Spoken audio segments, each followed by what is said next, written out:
Here, really, to welcome everybody today for what is the opening of the anti-market lounge, and Laura will say a few words after me. Falls to me to welcome our honoured guests, the Marquis family here.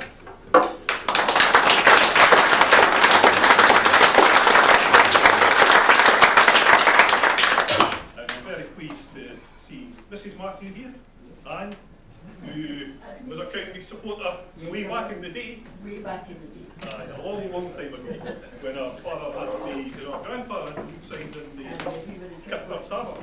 So that wasn't yesterday, I'm sure. No, the day before.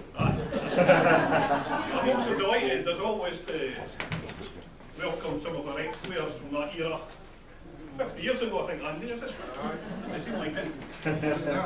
So most of them will be known to you. They might look a bit slightly older, not much. But we've got Andy Cannell, the captain, here.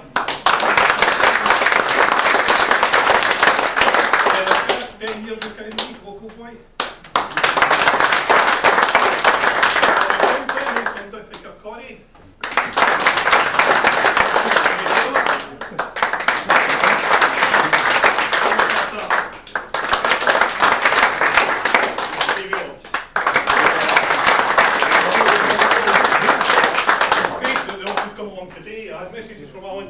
Passed on his best to the Martin family and to his ex-player colleagues. We'd love to see you all again sometime soon. We had something on today. And David Kearns was hoping to come, but he's not in the best health at the moment, Davey, so he's had to call. So it's a pity, but we look forward to seeing him at some future occasion. So we're here today, really, to look back 50 years as we go forward into the season that is the anniversary of the promotion season. We've actually adopted the old blue and white striped shirts, the old butcher stripes. They've made a comeback this year, and they've been very popular actually. We're selling them like hotcakes. We've run out of them if you want to buy them. Lovely. I've still got one.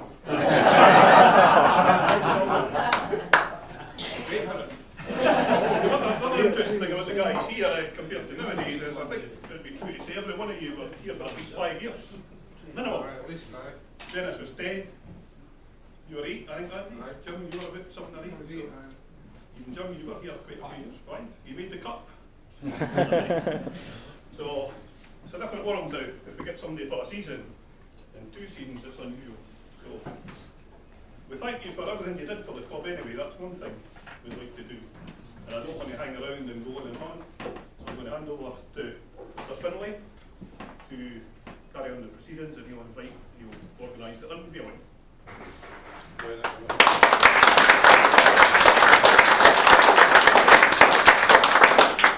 It's actually quite a coincidence what you were saying there, David, about the former players being in the same place for 5 years. Most of my clients tend to stay in the same place.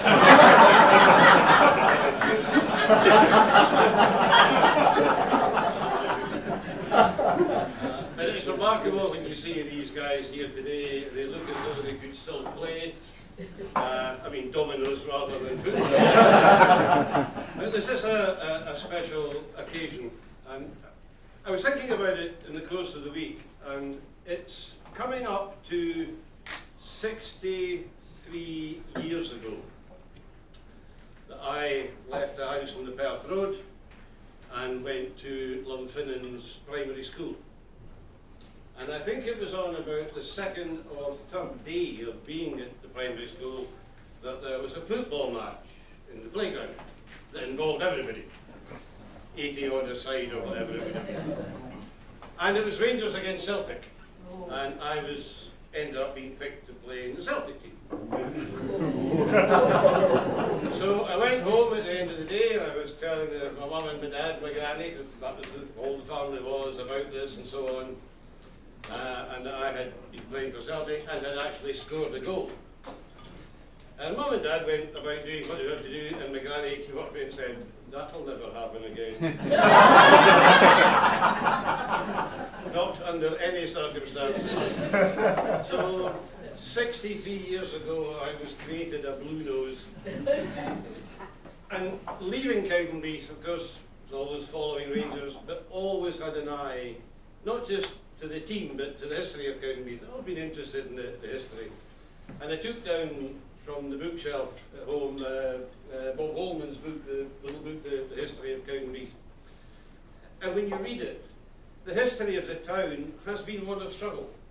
It's been highs and it's been lows, and that very much is reflected in the history of the football club.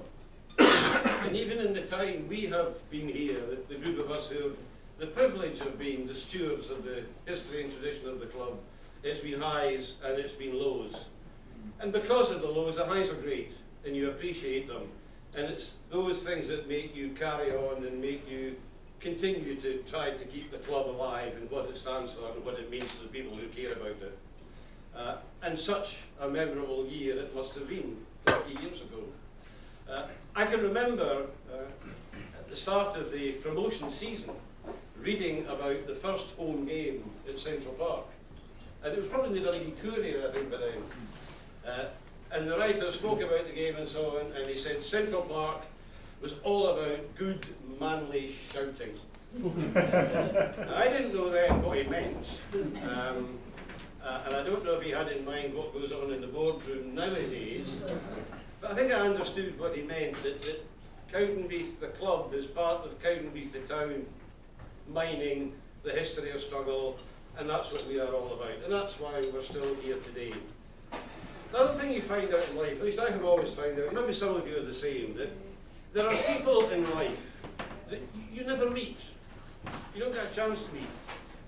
And yet you have a sense that somehow you know them. And for me, growing up, Andy Matthew was one of those people. I never had the privilege of meeting him, and yet having an interest in the club and the championship and all that went with it and his time and at Rangers and all the other clubs, I always felt that Andy Matthew was somebody that I just knew.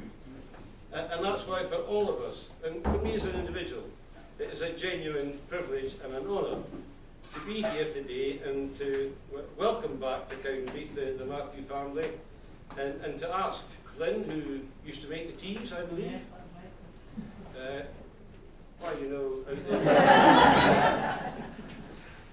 and Derek was a ball boy, once an athlete, always an athlete, and of course I'm Mrs. Matthew, well, did everything else more or less, picked the team, didn't always get it right, you know, these things happen, and a family who are very much a part and parcel of this club, because if we're nothing else, we are a family.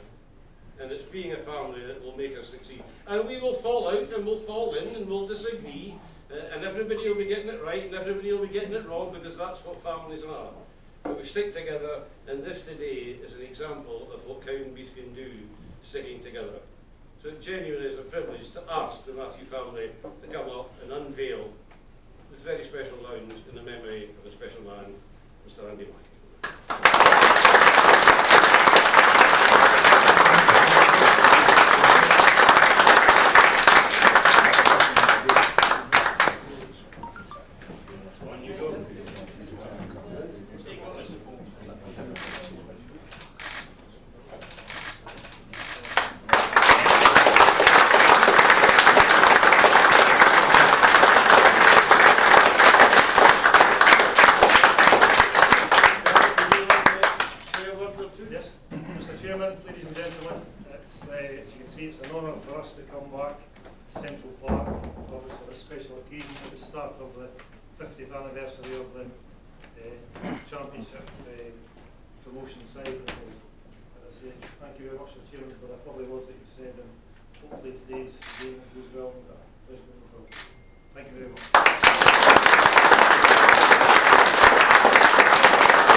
Could we get the